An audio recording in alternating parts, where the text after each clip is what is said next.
বাড়ি তৈরি করার সময় ওপর দিকে যেমন দেওয়াল তুলতে হয় বা কলম দিতে হয়, সেই কলম বা দেওয়ালের কিছু অংশ নিচের দিকেও থাকে। তার কারণ সেই বাড়িটা যাতে ভারসাম্য অবস্থায় থাকতে পারে, আর এই ভারসাম্য অবস্থায় থাকাটাকে বলা হয় সমস্থিতি। একাদশ শ্রেণীর ভূগোলের একটা অত্যন্ত গুরুত্বপূর্ণ চ্যাপ্টার এই সমস্থিতি মতবাদ। এই সমস্থিতি মতবাদের মধ্যে দুটো বড় প্রশ্ন এসে থাকে, একটা হচ্ছে এয়ারির তত্ত্ব এবং প্র্যাটের তত্ত্ব, এবং দুই একটি যে সংক্ষিপ্ত এবং অতি সংক্ষিপ্ত বা এমসিকিউ প্রশ্ন উত্তর রয়েছে, যেগুলো 2022 সালের একাদশ শ্রেণীর পরীক্ষার জন্য অত্যন্ত গুরুত্বপূর্ণ। সেই সমস্ত প্রশ্নগুলো আমরা দেখে নেব। তো সমস্থিতি মতবাদ প্রাকৃতিক ভূগোলের নীতিসমূহের একটি অন্যতম চ্যাপ্টার। এখান থেকে বহুভিত্তিক কী প্রশ্ন এসে থাকবে? প্লবতার ধারণাটি কে দিয়েছেন? এই ধারণাটি দিয়েছেন আর্কিমিডিস। সমস্থিতি যে শব্দটি রয়েছে বা আইসোস্ট্যাসিস শব্দটি প্রথম কে প্রবর্তন করেন? এটি প্রবর্তন করেছিলেন বিজ্ঞানী ডাটন। অতি সংক্ষিপ্ত প্রশ্ন উত্তর কী রয়েছে? প্র্যাটের সমস্থিতি তত্ত্বের মূল ভিত্তি কী ছিল? দুটো সমস্থিতি মতবাদ, একটা হচ্ছে এয়ারি এবং আরেকটা হচ্ছে প্র্যাট। তো অতি সংক্ষিপ্ত প্রশ্ন যদি এটা এসে থাকে, প্র্যাটের সমস্থিতি তত্ত্বের মূল ভিত্তি কী ছিল, সেক্ষেত্রে তোমরা কী লিখবে? প্র্যাটের সমস্থিতি তত্ত্বের মূল ভিত্তি হলো ভূতত্ত্বীয় খণ্ডগুলিকে ঘনত্বের পার্থক্যে নিরূপণ করা বা দেখানো। সমস্থিতি তত্ত্বের সাহায্যে ভূপৃষ্ঠের কোন উপাদানের ভারসাম্য সম্পর্কে ধারণা লাভ করা যায়? সমস্থিতি তত্ত্বের সাহায্যে ভূপৃষ্ঠের বিভিন্ন ভূমিরূপের উচ্চতার যে ভারসাম্য রয়েছে, সেই ভারসাম্য সম্পর্কে আমরা ধারণা লাভ করতে পারি। অর্থাৎ ভূপৃষ্ঠে যে পাহাড় রয়েছে, পর্বত রয়েছে, মালভূমি রয়েছে, সমভূমি রয়েছে, তাদের মধ্যে যে সম্পর্ক, অর্থাৎ উচ্চতার নিরিখে ভারসাম্যের যে সম্পর্ক রয়েছে, সেটা আমরা কিন্তু বিশ্লেষণ করতে পারি এই সমস্থিতি তত্ত্বের মধ্য দিয়ে। এবং সমস্থিতি বলতে কি বোঝায়?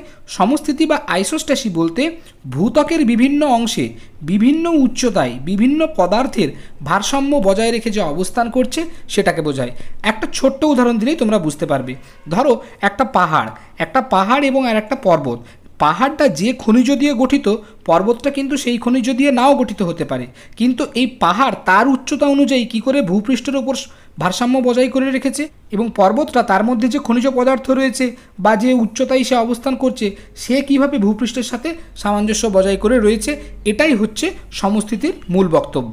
সমস্থিতি মতবাদ সম্পর্কিত যে এয়ারির বক্তব্যটি রয়েছে, এক কথায় আমরা আগে দেখে নেব সেই বক্তব্যর আসল যে আক্ষরিক অর্থ সেটা কি। স্যার জর্জ এয়ারি বলছেন ভূপৃষ্ঠের নিচে অ্যাস্থনোস্ফিয়ার রয়েছে। অ্যাস্থনোস্ফিয়ার মানে গুরুমণ্ডলের ওপরের অংশকে অ্যাস্থনোস্ফিয়ার বলে। এবং এরপরে যদি তোমরা গুরুমণ্ডল কী বা গুরুমণ্ডল কোথায় থাকে এর সম্বন্ধে যদি না জানো, তাহলে অবশ্যই আমাদের আগের যে ক্লাসটা রয়েছে internal structure of the earth, অর্থাৎ পৃথিবীর আভ্যন্তরীণ গঠন সম্বন্ধে বর্ণনা, সেই ক্লাসটা অবশ্যই দেখবে। তাহলে গুরুমণ্ডল, কেন্দ্রমণ্ডল এবং ভূত্বক সম্বন্ধে জানতে পারবে। জর্জ এয়ারি বলছেন ভূপৃষ্ঠের ওপর যতগুলো ভূমিরূপ রয়েছে, সেই ভূমিরূপগুলো এই গুরুমণ্ডলের ওপর যে অ্যাস্থনোস্ফিয়ার বা শিলামণ্ডল রয়েছে, প্রত্যেকে তাদের উচ্চতা অনুযায়ী এবং ঘনত্ব অনুযায়ী একটা ভারসাম্য বজায় করে রেখেছে। এটাই হচ্ছে এয়ারির তত্ত্বের মূল বক্তব্য। এবং তিনি এটাও বলেছেন যে ভূপৃষ্ঠের নিচে একটি রুট জোন রয়েছে প্রতিটি ভূমিরূপের। তো এরপর আমরা যে সম্পূর্ণ বিষয়টা, এই জর্জ এয়ারির যে মতবাদ রয়েছে, সেটা তোমাদেরকে 5 নাম্বার অথবা 4 নাম্বার অথবা 3 নাম্বারের আসতে পারে। তো এইটুকু লিখলেই তোমরা 4, 5 অথবা 3 ফুল মার্কস তোমরা কিন্তু ক্যারি করতে পারবে। তো প্রথমে এখানে কি বলা রয়েছে? অপেক্ষাকৃত হালকা শিলায় গঠিত ভূত্বক নিম্নস্থ ভারী পদার্থের ওপর ভাসমান রয়েছে। এই মতকে অনুসরণ করে তিনি বলেন কোনো পদার্থ জলে ভাসলে তার কিছু অংশ জলের নিচে থাকে, ঠিক তেমনি মহাদেশগুলোর নিচের অংশেও তরল গুরুমণ্ডলে নিমজ্জিত রয়েছে। একটা কথা পরিষ্কার, অপেক্ষাকৃত হালকা শিলায় গঠিত ভূত্বক, অর্থাৎ যে সমস্ত ভূত্বকগুলো হালকা শিলায় গঠিত, নিম্নস্থ ভারী পদার্থের ওপর ভাসমান রয়েছে, অর্থাৎ নিম্নে যে অ্যাস্থনোস্ফিয়ার বা শিলামণ্ডল রয়েছে তার উপর ভাসমান রয়েছে। সেদিক থেকে দেখতে গেলে মহাদেশ কিন্তু ভাসমান রয়েছে নিম্ন গুরুমণ্ডলের উপর, যেটা তিনি বলেছেন। তারপরে কি রয়েছে? ভূপৃষ্ঠের উঁচু স্থানগুলি নিচের দিকে বেশি প্রসারিত ও নিচু স্থানগুলি কম প্রসারিত। ভালো করে বুঝো এই জায়গাটা। ভূপৃষ্ঠের উঁচু স্থানগুলি নিচের দিকে বেশি প্রসারিত এবং নিচু স্থানগুলি কম প্রসারিত হয়ে অবস্থান করছে। অর্থাৎ এটা যদি ভূপৃষ্ঠ হয়, এইখানে যদি একটা ভূমিরূপ থাকে, এই ভূমিরূপটা নিচের দিকে যতটা প্রসারিত হবে, এরকম এর পাশে যদি একটা ছোট ভূমিরূপ থাকে, সেটা কিন্তু নিচের দিকে বেশি প্রসারিত হতে পারবে না। অর্থাৎ যার উচ্চতা যত বেশি, নিচের দিকে সে কিন্তু তত বেশি প্রসারিত। তারপরে কি বলেছে? তার মতে ভূপৃষ্ঠের প্রতিটি পর্বতের নিচে স্বল্প ঘনত্বের শিলারাশি দ্বারা গঠিত একটি মূল শিকড় অঞ্চল বা রুট থাকে। এর সত্যতা প্রমাণ করার জন্য তিনি বিভিন্ন মাপের লোহাদণ্ডকে পারদপূর্ণ পাত্রে রেখে দেখান সেগুলি উচ্চতা অনুসারে পারদের যে অভ্যন্তর রয়েছে সেখানে প্রবেশ করেছে। এখানে কি বলতে চেয়েছেন তিনি, যে ভূপৃষ্ঠের প্রতিটি পর্বতের নিচে স্বল্প ঘনত্বের শিলারাশি দ্বারা একটি মূল শিকড় বা রুট জোন থাকে, এবং তার জন্য তিনি এটা প্রমাণ করার জন্য কি বলেছেন, যে বিভিন্ন ঘনত্বের তিনি কিছু ধাতু নিয়েছেন এবং সেটাকে পারদের মধ্যে নিমজ্জিত করেছেন। তারা তাদের উচ্চতা অনুযায়ী, এই ধাতুগুলো যে রয়েছে সেই উচ্চতা অনুযায়ী তারা কিন্তু পারদে নিমজ্জিত রয়েছে। এই ছবিটা দেখলে তোমরা কিন্তু স্পষ্ট হয়ে যাবে।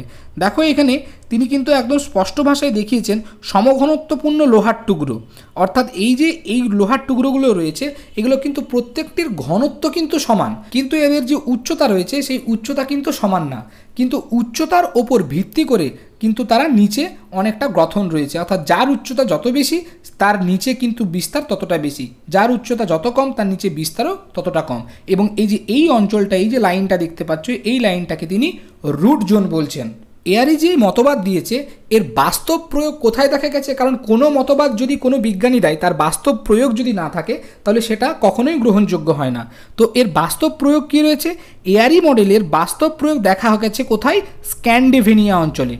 স্ক্যান্ডিনেভিয়া অঞ্চলে কি দেখা গেছে, একদম সোজা ভাষায় তোমাদেরকে বোঝাচ্ছি।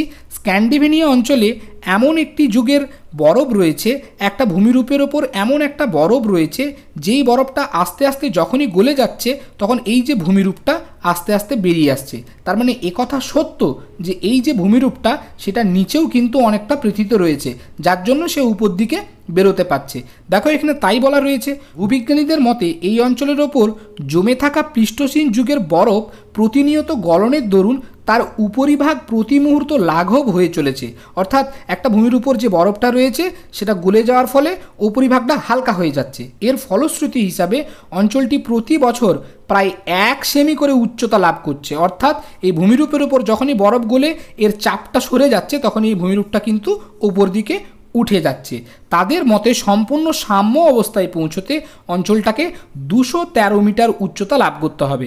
তার মানে এটা একদম ঠিক যে ভূমিরূপটা রয়েছে সে নিচেও কিন্তু অনেকটা পৃথিবীতে রয়েছে, যার জন্য বিজ্ঞানীরা এটা পর্যবেক্ষণ করে বলেছেন যে এই অঞ্চলটি ভারসাম্য অবস্থায় পৌঁছতে প্রায় 213 মিটার কিন্তু ওপরে উঠতে হবে।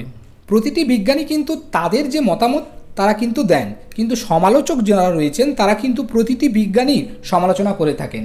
এআরির যে এই তত্ত্ব রয়েছে সমস্থিতি মতবাদ সম্পর্কিত, এখানেও কিন্তু অনেক সমালোচনা উঠে এসছে। তাই তোমাদের এই ক্লাসের জন্য, এই প্রশ্নের জন্য দুটো সমালোচনা অত্যন্ত উপযুক্ত।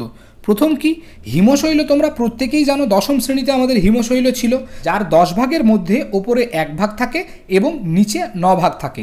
তাহলে হিমালয় পর্বতমালা 8848 মিটার তার হচ্ছে উচ্চতা, অর্থাৎ এইটা যদি উচ্চতা, এটা যদি 1 ভাগ হয় তাহলে নিচে হিমালয় পর্বতমালা প্রায় 80,000 মিটার রয়েছে, যা একেবারেই সম্ভব নয়। এবং দ্বিতীয় যেটা রয়েছে, হিমালয়ের উচ্চতা যদি এই 80,000 মিটার হয় তাহলে ভূপৃষ্ঠের নিচে যে তাপ রয়েছে, যে তাপপ্রবাহ রয়েছে, তেজস্ক্রিয় পদার্থের জন্য ভূ অভ্যন্তরে যে এত ডিগ্রি সেলসিয়াস উষ্ণতা রয়েছে, সেই উষ্ণতায় কিন্তু এই সমস্ত যে শিলা সেগুলো গলে যাবে। তো এই জায়গাটার ওপর দাঁড়িয়ে বিজ্ঞানীরা বলেছেন এআরির যে এই সমস্থিতি মতবাদ সম্পর্কিত তত্ত্ব, কোনো ভূমিরূপের ওপরে যতটা অংশ থাকে নিচেও অনেকখানি অংশ জুড়ে থাকে, এই কথা সত্য নয়, এটা সমালোচকরা বলে থাকেন। তো এরপর আমরা দেখে নেব প্র্যাটের তত্ত্ব। পরীক্ষায় একটি প্রশ্ন অনেক ঘুরি ফিরিয়ে দেয়, এআরির তত্ত্ব এবং প্র্যাটের তত্ত্বের মধ্যে সমালোচনা বা পার্থক্য উল্লেখ করো। তো এই দুটো তত্ত্ব যদি তোমরা খুব ভালোভাবে দেখো তাহলে সম্পূর্ণ বিষয়টা কিন্তু তোমরা বুঝতে পারবে। প্র্যাট কি বলছেন, এআরির সমস্থিতি তত্ত্ব সম্পর্কিত প্রকাশিত হওয়ার প্রায় 4 বছর পর গণিতবিদ ধর্মযাজক জে.এইচ. প্র্যাট পর্বত, মালভূমি, সমভূমি প্রভৃতি ভূখণ্ডের ভারসাম্যের বিষয়ে একটি নতুন তত্ত্ব প্রকাশ করেন। কি নতুন তত্ত্ব প্রকাশ করেছিলেন? পর্বত, মালভূমি, সমভূমি প্রভৃতি ভূত্বকীয় স্তম্ভগুলির ঘনত্ব সমান নয়, অর্থাৎ যে পর্বত রয়েছে তার ঘনত্ব আলাদা, যে পাহাড় রয়েছে তার ঘনত্ব আলাদা, যে মালভূমি রয়েছে তার ঘনত্ব আলাদা এবং যে সমভূমি রয়েছে তার ঘনত্ব আলাদা। তিনি কি মনে করেন? তিনি এটা মনে করেন যে ভূত্বকের নিচের স্তরে এমন একটি তল রয়েছে যেখানে পদার্থ সমপ্রকৃতির এবং প্রত্যেকে ভূত্বকীয় স্তম্ভ সেখানে সমান চাপ প্রয়োগ করে। তিনি ওই তলকে প্রতিবিধান তল বা লেভেল অফ কম্পোজিশন নামে অভিভূত করেছেন। এই ছবিটা দেখলে তোমরা সম্পূর্ণ বিষয়টা কিন্তু বুঝতে পারবে। তো এই জায়গাটা তোমরা দেখো, লক্ষ্য করো, এইখানে বিভিন্ন বিজ্ঞানী এয়ারি যেমন পারদের মধ্যে বিভিন্ন মাপের লোহার যে দণ্ড রয়েছে সেগুলো ফেলে পরীক্ষা করেছেন, প্র্যাট কিন্তু কি বলছে, দেখো রূপোর একটা ঘনত্ব আলাদা হয়, দস্তার ঘনত্ব আলাদা হয়, লোহার ঘনত্ব আলাদা হয়, কিন্তু এই সমস্ত ঘনত্ব আলাদা হলেও নিচে যে একটা তল রয়েছে সেই তলটা কিন্তু সেই তলে কিন্তু সবাই সমান। অর্থাৎ ধরো এরকম একটা যদি তল হয়, এখানে যদি হিমালয় পর্বতমালা দাঁড়িয়ে থাকে, হিমালয় পর্বতমালার নিচে যদি এই এতটা বিস্তার হয়, তাহলে এরকম একটা ছোট্ট পাহাড় যদি তার পাশে দাঁড়িয়ে থাকে তারও বিস্তার কিন্তু ঠিক এতটাই হবে। এটাই বলতে চেয়েছে বিজ্ঞানী প্র্যাট। তো সম্পূর্ণ থিওরিটা দেখো, তাহলে সম্পূর্ণ বিষয়টা বুঝতে পারবে। তো তোমাদের এই ছবিটা দেখার পর এটা মনে হতেই পারে, হিমালয় যদি এত বড় হয়ে দাঁড়িয়ে থাকে, তার নিচে যদি এতটা থাকে, তার পাশে যে ছোট পাহাড়টা রয়েছে তার কি করে এতটা নিচে সে পৃথিত হয়ে থাকবে। এই লাইনটার মধ্যে তিনি কিন্তু সেই কনফিউশনটা ক্লিয়ার করেছেন। কি বলতে চেয়েছেন তিনি এখানে, ভূত্বকীয় স্তম্ভগুলি ওই প্রতিবিধান তলে সমান চাপ প্রয়োগ করলেও ঘনত্বর পার্থক্যের জন্য প্রতিবিধান তলের ওপর স্তম্ভগুলি উচ্চতার তারতম্য ঘটে। অর্থাৎ ঘনত্বের তারতম্যের জন্য, অর্থাৎ হিমালয়ের যে ঘনত্ব রয়েছে তার ঘনত্ব কিন্তু উচ্চতা বেশি থাকার জন্য কম, আর এই যে ছোট একটা পাহাড় রয়েছে তার উচ্চতা কম থাকার জন্য তার ঘনত্ব বেশি। অর্থাৎ প্র্যাট পদার্থ বা ভূমিরূপের ঘনত্বের উপর ভিত্তি করেই সমস্থিতি মতবাদ সম্পর্কিত ধারণাটি কিন্তু তিনি দিয়েছেন। তিনি কি বলেছেন, বেশি ঘনত্ব বা ভারী পদার্থের দ্বারা গঠিত স্তম্ভের তুলনায় কম ঘনত্ব বা হালকা পদার্থের গঠিত স্তম্ভের উচ্চতা বেশি হবে। তিনি এটা বলেছেন যে পর্বতের উচ্চতা বেশি কিন্তু ঘনত্ব কম, কার থেকে, পাহাড়ের থেকে।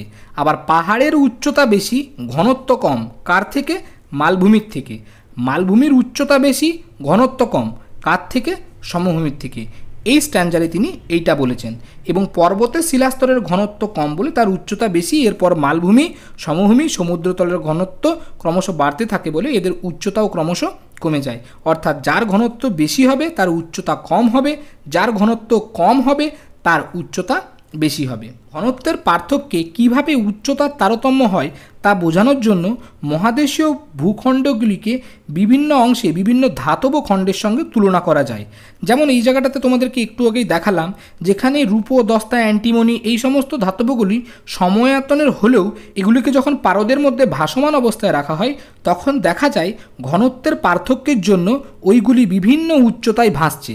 এর মধ্যে পাইরাইট সবথেকে হালকা বলে মনে হলেও তার উচ্চতা কিন্তু বেশি। এছাড়াও অবশিষ্ট খণ্ডগুলি ঘনত্ব বাড়ার সঙ্গে সঙ্গে উচ্চতা কিন্তু হ্রাস পেয়েছে। অর্থাৎ এই জায়গাটাতে দেখলে তোমরা বুঝতে পারবে যে দেখো এখানে পাইরাইটের উচ্চতা কিন্তু সবথেকে বেশি, কারণ এটা সবথেকে বেশি হালকা। এবং তারপরে যেটা রয়েছে রূপো, এখানে এর ঘনত্ব বেশি, সেই জন্য এটা এই পাইরাইটের থেকে উচ্চতাতে কিন্তু ছোট। সমালোচনা কি, প্র্যাটের যে সমালোচনা করেছেন যে অ্যাস্থনোস্ফিয়ারের বিস্তৃত যে প্রতিপূরণ তলের ধারণা তিনি দিয়েছেন, অর্থাৎ যে একই তলে প্রতিবিধান তলের যে ধারণা তিনি দিয়েছেন তা সম্পূর্ণরূপে গ্রহণযোগ্য নয়। কারণ পৃথিবীর বিভিন্ন স্থানে ক্ষয়ের ফলে প্রতিপূরণ তল কিছুটা উঠে যাবে, আবার সঞ্চয়ের ফলে প্রতিপূরণ তল কিছুটা নিমজ্জিত হবে। যেমন এইখানে এই যে পাইরাইট, এই পাইরাইট যদি কিছুটা ক্ষয়ে যায় তাহলে ক্ষয়ে যাওয়ার ফলে কি হবে, তো এই পাইরাইটের ওপরের দিকটা যদি কিছু ক্ষয়ে যায়, তার ঘনত্ব যদি কমে যায়, তাহলে এই পাইরাইটটা আরও উঁচু হয়ে যাবে। আবার এইখানে যে সীসাটা রয়েছে এর উপর বিভিন্ন আবহবিকার বা বিভিন্ন জলবায়ুগত কাজ হওয়ার জন্য এই শিলার উপর যদি আরও পদার্থ জমা হয় তাহলে সেটা আরও নিচের দিকে পৃথিত হয়ে যাবে। তাই প্রতিপূরণ তল সকল সময় সমানভাবে সমান তলে যে অবস্থান করবে তা ঠিক নয়। প্রতিপূরণ তলের যে সমতলতা রয়েছে সেটা বিঘ্নিত হবে। আর কি রয়েছে, ভূখণ্ডীয়গুলি প্রত্যেকটি সর্বত্র যে নির্দিষ্ট মাত্রার ঘনত্বে থাকবে তা কিন্তু বাস্তবে সম্ভব নয়। অর্থাৎ ভূপৃষ্ঠের ওপর যে সমস্ত ভূমিরূপগুলোই রয়েছে কেন সেগুলো একই যে ঘনত্বের হবে এটা কখনো সম্ভব নয়। যে সমস্ত পাহাড় রয়েছে সে পাহাড়গুলো যে একই ঘনত্বের হবে এটা কিন্তু সম্ভব নয়। শুশুনিয়া পাহাড় একটা ঘনত্বের, কারণ তার মধ্যে যে শিলা রয়েছে সেই শিলাটা আলাদা। আবার রাজস্থানে যে গুরুশিখর পাহাড় রয়েছে তার বিষয়টা কিন্তু আলাদা, অর্থাৎ খনিজ কম্পোজিশন আলাদা। তো এই হচ্ছে এয়ারি এবং প্র্যাটের তত্ত্ব। আশা করি তোমরা এই দুটো তত্ত্ব খুব ভালোভাবে বুঝতে পেরেছো। এই তত্ত্বগুলো ভালো করে দেখে নিজেদের খাতায় ছবিসহ তোমরা যদি এঁকে রাখো, ভালোভাবে যদি পড়ো, তাহলে একদম খুব ভালোভাবে তোমরা বুঝতে পারবে। এর ফলে আর তোমাদেরকে অন্য কোনো নোট বা বই কিচ্ছু পড়তে হবে না। তাই অনুরোধ করব, খুব ভালোভাবে মন দিয়ে তোমরা আগামী দিনে পড়ে যাও এবং এই দুটো থিওরি বা এই সম্পূর্ণ ক্লাসটা থেকে যদি তোমাদের কোনো অসুবিধা থেকে থাকে অবশ্যই আমাকে নিচে কমেন্ট বক্সে জানাবে। ভিডিওটা বা তথ্যটা যদি ভালো লেগে থাকে অবশ্যই ভিডিওটাকে লাইক কমেন্ট শেয়ার করবে এবং জিওগ্রাফি ম্যানিয়া চ্যানেলে নতুন হয়ে থাকলে অবশ্যই চ্যানেলটি সাবস্ক্রাইব করে পাশে থাকা বেল আইকনটিকে প্রেস করবে আগামী দিনের গুরুত্বপূর্ণ নোটিফিকেশন পাওয়ার জন্য। সবাই সুস্থ থাকবে, ভালো থাকবে।